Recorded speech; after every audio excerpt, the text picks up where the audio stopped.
see from Mookie tonight? I told him right there, New Balance and that fast twitch T-Mobile. That's where he's got to aim. I said if he tries coming out here, he's not going to go anywhere. I said we got to live right there. We got to use your strengths, which is your contact and your ability to hit the ball in the barrel. Do that. Don't try to hit 450 footers because you're playing to your weakness. He's such a good all-around player. Are you surprised how much power he's shown this season? Not at all. Like I said, his ability to just reminds me a lot about Tuve. Bat-to-ball skills are just through the roof. You know, it's the reason why Altuve can hit a lot of home runs. And, you know, they put themselves in good spots and they pretty much let the ball and the spin and, you know, the velocity of the pitcher and everybody provide the power for them. Everybody has this, you know, this model of like, hey, you got to be a power hitter, you got to be this big, strong guy. And yeah, it helps because your miss hits might be better.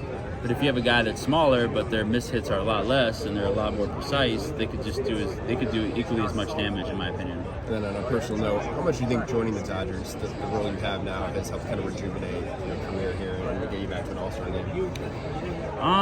It's good. You know, it's been fun. It's a good team. It's a fun team. It's a team that's, you know, like you look around, it's surrounded by a lot of All-Stars, and it's, you know, like the reason for me to go out here is just give me an opportunity to win and be in a playoff team again. JD, Mookie said that you've been too busy to hop on the podcast. Is that a lie, or what's the deal there? Mookie lies. Mookie told me he tried to get me on it in San Diego, and I said, okay, I'm in, and then I got hurt, so I got shipped out to the minor leagues to do my rehab start, and then he's like, oh, you're not on the podcast, this and that, yada, yada, yada. But now he's trying to get me on there. He's like, all right, when are we going to do it? I said, no, you don't want me anymore. He goes, no, that's not true. So he's trying to get me on there. I got to be ready, though, because he's always looking swaggy on the podcast with his glasses and stuff. I got to come out. Really lean back. I got to come out flexing. Yeah. So are you surprised he's doing the pod? I remember we were interviewing you in Boston, and he came in the dugout and like almost scurried. Like, I don't want anything to do with these mics. You surprised he's now a podcast host? Oh no, he's Hollywood Mook. Yeah. Yeah. He's you know, he loves it now. He's good now though. He's good at it. It was actually entertaining. I saw a couple. He's not bad at it. I saw his little Mook's Kitchen. Have you seen that one? Yeah, it's not bad. That's how he rolls. Mook's Kitchen. He brings all that to make himself a PB&J. Last thing for you. What do you miss most about Boston? What was your favorite part about being there? The fans. Definitely not Jared. He's been trying to ask you. Yeah, this guy over here. Yeah. He's kind of the worst, right? Yeah. But he's Boston's different.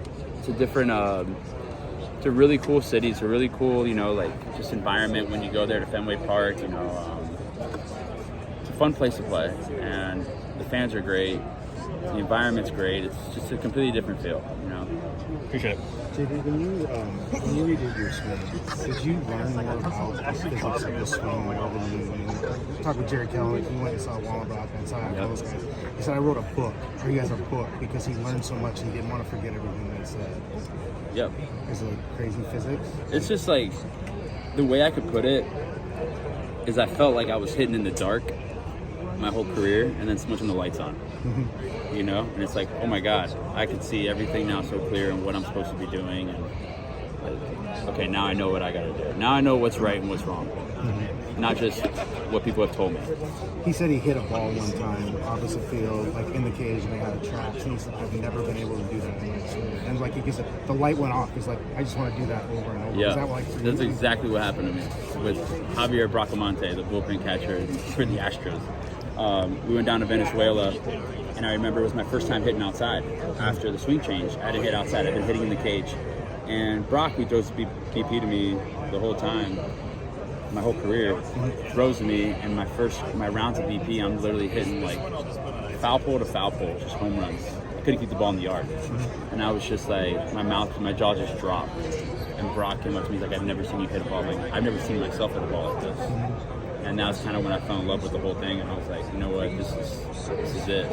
This is me. Do you geek out on swings now and you watch it and stuff like that? Oh yeah, we're constantly always watching, you know, other people's swings, and you know, other people, the way the evolution of it.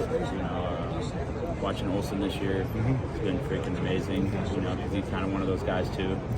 Kind of just open his eyes to it, you know, kind of just, what is this? So it's just exciting when you look around and you're like, dang, that was a really good freaking swing. As Tim Laker said, guys who work with us, like you can see the things they do and the triggers and everything below. I mean, so you see it too? Yeah, you see it. It's kind of weird, but it's like our little fraternity. It's like a little circle, you know, of guys that are like in the circle and guys that work within our little clique and our little community. That's cool. JD, ¿qué tiene de especial esta participación suya?